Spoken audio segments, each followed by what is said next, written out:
what you were saying about when I was in middle school. So I came in from being homeschooled into being in a charter school, which is not a public school. I haven't been in a public school my whole life, so I've never got that big culture shock. But working in Bojangles, you know, I get around everybody now. Yeah, I bump into you in Bojangles too. Yeah.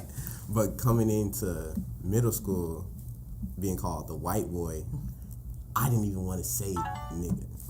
Like, it was kind of scary because I was like, do I say it? I don't know. I just no same. Okay, so I literally never said it before college. Like, and not even I never said it. I never ever. And now I say it like not that often, but like sometimes. Like that shocks me. My mom always put it like, don't use that word. It was like, no, don't use nigga. It's like, because, you know, it comes from slavery, all of that. Yeah, there's a lot of problems. It's like the way we use it now is more like a greeting. But you can't, it's like different ways to use it. Like, I even started Hispanics at my school. They use nigga now. It's like, it's allowed for them. Yeah, actually, that's one thing that I'm kind of wondering. I ain't got no problem with them saying it.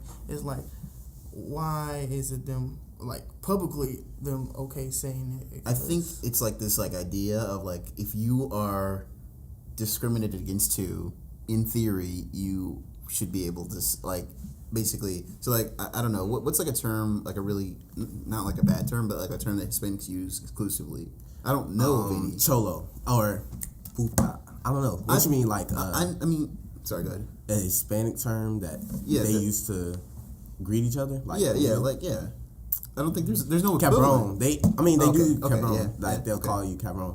But I did put them on to saying nigga because I was like, if we gonna use it, why can't they use it? Right. Because they haven't done any in history. I haven't seen them do anything to black people. And another thing they brought was like they basically kind of dealt with the same struggles as black folks, basically. So it's like it's a right to do it. Yeah. I group in black. I group Hispanics and black people. Okay, so this is where this is perfect because this is where I have the question. Okay, so if that's the case, right? Yeah. What is blackness then? Because, like, okay, so if blackness just means someone who is discriminated against, there's a lot of people who are black. I don't say it's blackness is somebody. Blackness to me is someone who can, from their DNA, can produce someone of darker skin. Like Hispanics, they're darker Hispanics than I can be. Hispanic is just, it's not like a, like if I'm from, actually my family is from, on my grandpa's side, from Guatemala. Okay. So I do have Hispanic heritage. Okay. Somewhat, the definition of the words. So they are black Guatemalans, which is mulatto. They call them mulatto Guatemalan or so-and-so, so-and-so. So you're still black if you come from these places. It's just who, I guess, it goes back to slavery, who enslaved you and gave you their language or whatever. You know what I'm saying? Okay. Okay. So then, African Americans, that's usually what people, when they talk about black, that's usually what people are talking about. But, so, sorry. I'm trying to figure out, like, You have to have, it's like the credibility. We're trying to find where the credibility of being black. Right. And, like, okay, so, like, the N-word, okay? We were just talking about who can say it and who can't. How do you guys find, like, kind of the place where it's like acceptable to use it? Because like some people, like I know white people who freak out if a black person says it. For it? Like more than like a black person will freak out if a white person says it. Frankly, I've seen that. Like I don't know, that whole like neoliberal thing where it's like I get it, but it's really the setting and who. I mean, it's honestly the setting. Yeah, because if like I would let white friends pass on it sometimes if I'm really cool with you, which I stopped doing that because, you know, if you let them say it one time, they get used to saying it, and then they start saying it. Then they abuse it. And discriminate, like a discriminating way. Like, even the Hispanics, one of my close friends, he was like, no, she was like, I don't mess with niggas anymore. Like, I'm done talking like dating. I see how that feels. And she was talking about, when I asked her, I was like, you can't say it like that. And she was like, I was talking about dudes. I was like, okay. And we were on Snapchat, and because she posted on Snapchat, I was like, okay. And then to respond to that, another Hispanic male said, I don't fuck with bitches no more. No, they said niggas ain't shit, and then he said bitches ain't shit, and then another Hispanic girl had said, you can't call us all bitches. That's disrespectful. Right. And then he said, you can't call us all niggas because we don't believe in that. You see what I'm saying? But yeah, the way I have she a problem was with the using usage it, of that. yeah, Though, the way you can use it as dude, like exactly. niggas, Why do people? I don't get that. or Personally, niggas like black people. That's not the word has multiple definitions that don't align with each other. That makes it so difficult to like actually Really? like get at the actual word. So, and like you could say hard R, you know that's racist. Right. Fact. But Most now, people agree. 100%. but now that we have niggas, it's like, It kind of means more than just yeah, black people. It's really general. How Right. you using it. So really, it's just the context of your sentence. Right. So So all right. So then, in reference to that, how is blackness viewed? So if niggas can mean dudes in general, what does it even mean? Like how are people viewing blackness now? If terms that used to be very specific, like very specific, are now general, where does blackness fall in that? I think it's the people who can use it, like who know, like Austin. You're so in the culture that you know how it's being used. I know how it's being used and what context it's being used. Right. But someone outside the culture, a white person or Hispanic that is not deep in the culture, they're not. They're using the old. Oh wait, that's why most black people say don't use it at all because you're not. You don't understand. They also Yeah. abuse it. Like a funny example. My little brother, he's kind of late with trendy words and stuff. And like when it came to that pause trend thing, like it gets annoying. Like still to this day, every time I say every little word that might be a little inch of gain, it's like pause, man. I'm like, shut up and go in your room. I'm like, please. Oh, okay. I didn't catch on what the pause was. Yeah. Gotcha. Like no homo. Yeah, no homo. Oh my god, that's crazy. That's a thing. Yeah. Okay. We take sociology, so I'm gonna take a little bit of a sociological perspective here, and like specifically, we're talking about like a dominant culture in America. Generally speaking, it's assumed that the dominant culture is whiteness, and that one of the subordinate cultures is blackness. So, like, how does the idea of blackness relate to the idea of whiteness? And like, first of all, actually, how do we separate blackness from whiteness, or the white gaze, if you will? You want to answer? Okay. Question again, just like So like, how do we first of all, how do we separate blackness from, and like define blackness separate from whiteness? So we're saying blackness is a culture, as it's like, right. I mean, we're not talking about skin color, right? Well, we are, because technically, like as we know, it's not. There's no genetics of black. Like not really. There's no genetic difference really, but technically there is a culture behind this. I mean, it's a culture built of discrimination and racism, but like it is a culture like so like developed. Logic. He's half black, half white. I don't know. Yeah. And he talks about it all the time. Yeah, that he all the time. He gets deep into it to where he's like split. But because he's growing up, like I would say, around drugs and all that, which is, you define it as black culture. You would say a kid would be growing up in like a bad neighborhood and all this stuff. That's the culture that comes with being black sometimes. Okay. So if he didn't have that white side, the black side at all, and he still grew up like that, he still grew up with hip hop, I guess drugs, hip hop, you got racism. So if he could somehow get all of that without being black or having black DNA in him, would you still say he has, like, does he fall into that blackness category?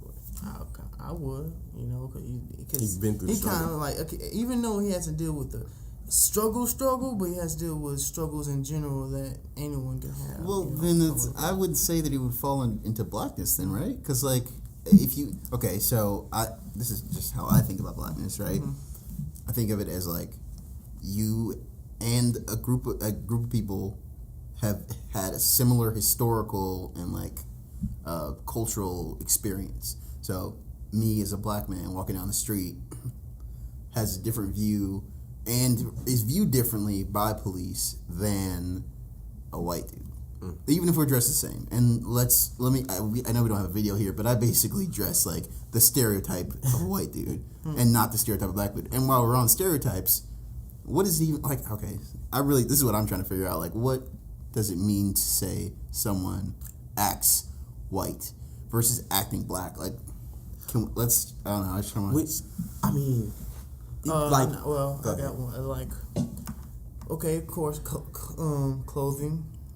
Okay. And then music taste or even food, because... So what are some foods and some choices that I know are black? something, I mean, it ain't food was like something you put on, like mayonnaise. And like mayonnaise, that's a white thing, you know. I love mayonnaise like crazy. I never knew that. You seen Undercover Brother. Yeah. When they like, Nice. like Eddie Griffin, and he's super black, and then like when he gets mayonnaise, it's like That's the best one of the best meats I've ever seen. And then like let's see. Do you know anything that like involve whiteness and involving food? Like we just had the big it went viral with the dude from Black Panther, with Chadwick Boseman, when he was on. Oh yeah, the show. potato thing. Yeah, he was talking about potato salad. Get your potato potato salad away from me because it wasn't seasoned or whatever. But my thing is, that's more. It's a culture. It's still like I could say the same thing. I could dress white. Like, if I want to go to a business meeting, I could dress white, right? Or if I want to chill out with my friends, I would dress black. It just depends on the occasion. How do I want to? Are you talking about code switching here? It's like that's like the it's like the idea that like so mostly talking about minorities, you can switch between literally what you just said, acting white and acting black. But like I'm just trying to get at like this idea of what we're defining as what acting black is. And like, are we relying on stereotypes? Like, because other people stereotype us, and then we use those stereotypes to stereotype ourselves. Like, it's like that's. I'm just trying to like get it. Like, and like, you know, the funny thing you brought about clothes changing, like something like that. I do the same with not just clothes, but my personality. Also, when I come to my church, because it's predominantly white. And you know, I didn't know that. Yeah, it's predominantly white. It's very, very few blacks. So when it comes to church, I really tone down my personality. My clothing, like I won't be all explicit. Like my shirt I'm wearing right now is like hip hop legends of Biggie, Tupac, Eazy-E. You see me at all wearing that, and just like even though I'll still have that little blank face, negative, and all that, but still like help out, talk, and like hey y'all, I would have the most fakest smile in the world that even Stevie Wonder will even notice. So are you getting at the like what it's coming to is like the nature of black people versus the nature of how do we define nature? Like what are defining characteristics of being black that other races can't have, which is almost impossible. That's what I'm saying. Yeah, because like I don't know, I've been seeing a lot recently of like basically, I mean, it's been a thing for a while, but white dudes who act black, and I'm not saying that act black like they're trying to put on a performance, like you were saying with like Logic. If he was only white, if he wasn't half black, like if he grew up in that area around black people and in an area that like is stereotyped as black and like that's signaling blackness, and nobody told him he was white, his skin color is white, never found out he was white, Maybe. Like I don't know like what does that even like mean then to say that I act white or you act white if what we're defining as whiteness versus blackness is just like arbitrary. It doesn't exist. Really. Exactly, but it does exist because people use it. Yeah. And we're socialized to behave a certain way, or like I don't know. I was never like explicitly told that like this is acting white and this is acting black, but if I did a certain thing, that was acting white. And like that's how socialization works. You get told like, with specific things, what is black and what is white. And there's like cultural significance to that, like not just for black people but for white people as well. But I think, and sometimes you gotta differentiate when people are trying to hate on you, and then when people are Yeah, really trying to give you like- advice, because like somebody will call me being white if I'm being successful is you're being white. Right. You're doing successful. You're being successful. Yeah. You're achieving success. You're being white. So black would be losing. Right. Yeah. So like that's kind of that's really a terrifying thing to really say. bad, yeah. It really worries It's kinda me. sad. Yeah. Because Exactly. But those are people that, I guess, people in general that just want to put you down Right. because of your skin color. I guess those would be what I would define as a racist person. Or, but the thing is, black people can do it too. yeah. And that's what I think is okay. So when we talk about racism, we talk about production of ideas, and we talk about consumption. Mm-hmm. So somebody who has a racist policy, or like we were talking about in class, someone who puts in place something that disenfranchises black people, that's a racist producer. And somebody who says who like sees that policy in place and then see people like basically black people poor, so black people are poor, so they're consuming that idea. And so I'm saying black people can also consume that racist idea and internalize it. And I think I think it's been, Which goes back to what we was doing in psychology. It's black people, we don't have, as a race, as a minority, at least in America, we don't have any power to, enforce anything. That's where racism comes in. Racism is a verb. Yeah, It's I see what you're saying. It's a verb. That's why I think the book Brainwashed, if you read that, it's more. It says that only minorities can't be racist because we don't have power to, put it into action. We can do discrimination, I guess. We can have prejudice. Yeah. We can have that attitude, but what power do we have to do other than if it's physical, which nobody wants to get physical. Right. Okay, I see what you're saying. This guy. All right. Okay, so then let's talk about like our own identities, like, and how basically blackness has either been defined for us or like how we try and define our blackness. So I don't know, like how do you guys like try and I don't even know. Do you guys even think about like whether what you're doing or how you're acting, how you're dressed, what you eat? Do you find yourself thinking about how is this being perceived? And are you thinking about if you're representing black people as a whole? Well, me, I don't really mind that because I like my life. As soon as I'm out the room, I shouldn't be thinking, hey, I need to find a way to make me black and show that I'm black and nothing else than that. Okay. I came out of the womb to show that who am I and how I can identify myself and be satisfied with myself. Okay. And so that's really good. I don't care of what the perfect music playlist for a black person. Mine's like completely out there. Like one day I'd be listening to Steely Dan, and then next day I'll be listening to the Ratchetest of the Ratchetest Waka Flocka one day, Oh man, I love Waka Flocka. You like Waka Flocka? I didn't expect that. Dude, that's what I'm saying. Yeah. Like, no, but like I don't know. I come off as I don't know. I don't really. Sometimes I think I And come then off as like white.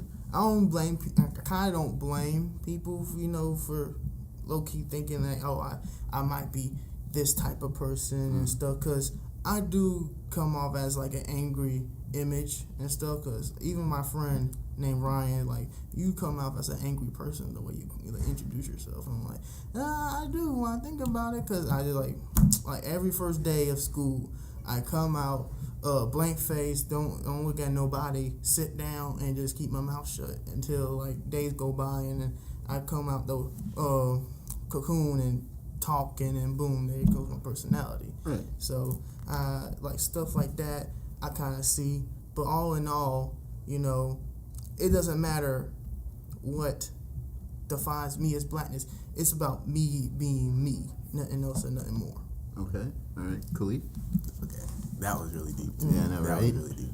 So what I got from that is more how I would define it now is just black people are more creative thinkers, but not boxing ourselves just into that. Like even in a scientific field, we think outside the box. I would say we go to solutions that's not orthodox. Yeah, Okay. I think it's just more creativity or expressing ourselves without caring about how other people perceive us. Okay. And that's when it comes to where you like, oh, he's disrespectful, he looks wild, or all that stuff. Kanye. Yeah, it's more like you're able to express yourself. You don't care how it looks to the outside world. But then again, it's more about, I don't know, because you got to separate your individual self from what black people are. So I think, I don't know, you got to find your individual self first before you find out what blackness is, I think. Okay, that's... Back when we were on, what was I saying? Oh, wait, how do we defend ourselves from stereotypes? Which is the question for y'all. How do we defend ourselves from stereotypes without ignoring them? With knowing that they're real, they're true, but how do you defend yourself from a stereotype that is almost physical? Yeah. One of the things is acknowledge it, because if you fit that type of thing, you have to deal with it sometimes. You can't change it for anyone. Like changing, your preference, like real, just like that. You can't. Okay. You are you. So you just gotta acknowledge it, accept it, and tell them to either deal with it or not. Or maybe they just saying like telling you, hey, you do have that, and like just in a positive way, and like okay. So what's the difference between like I was saying, advice versus like just being hateful, like just hating that aspect of somebody where you think, or like, because nobody knows the true definition of what people are supposed to if be. They take it like as an insult. I'm saying if somebody's giving you advice on something you perceive to be a stereotype, right? If you know it's a stereotype and they coming at you like it's advice, how do you handle that? Can we do like a scenario? Like, yeah. Okay, so like if I were to tell you like, okay, you're acting too ratchet, which we all know is coded as black. If I say that and then like I'm like, okay, so I don't know, you should try maybe doing this, and this, which let's just say things like that are associated with white people. So like studying even longer, or like I don't know, studying in groups. I don't even know. Like I'm trying to think or maybe like for a job interview. Okay. Yeah. Dressing a certain way. Which talking a certain way too. Oh. Okay. Yeah. We should touch on talking way. Yeah. Because there's this movie coming out like pretty soon. It's called Sorry to Bother You, which is all about this black guy who gets a job. Oh yeah. And then you guys have been. I can't wait for that movie. He's from Atlanta. Yeah, bro. Darius from Atlanta. He uses a white voice, and it's like they get another actor. It's like Patton Oswalt, and he gets up in the corporation because he's using this white voice. And like we're gonna talk about that. Like I'm gonna get you guys on this because like I really want to hear what you guys think about this because but I think we should talk about a little bit like about the scenario of having a white voice, right? Basically, yeah. I think you gotta. Are you acting, and then what's true to you? Like taking the best out of that. So acknowledging if somebody says it, they said it for a reason. Like find out the reason they said it. Okay. I think that's. So we look at intent. Yeah, intent, and then factuality. I guess. What's the facts behind it? Is it a bad thing or a good thing? If it's a good thing, why change it? If it has anything like taking the best out of it. Like, okay, I see what you're saying. If it has any, like if I'm talking white, and that's just truly not myself. I mean, if it got him in the movie, it got him all the way up. Why stop, right? Why? Unless it's endangering anybody.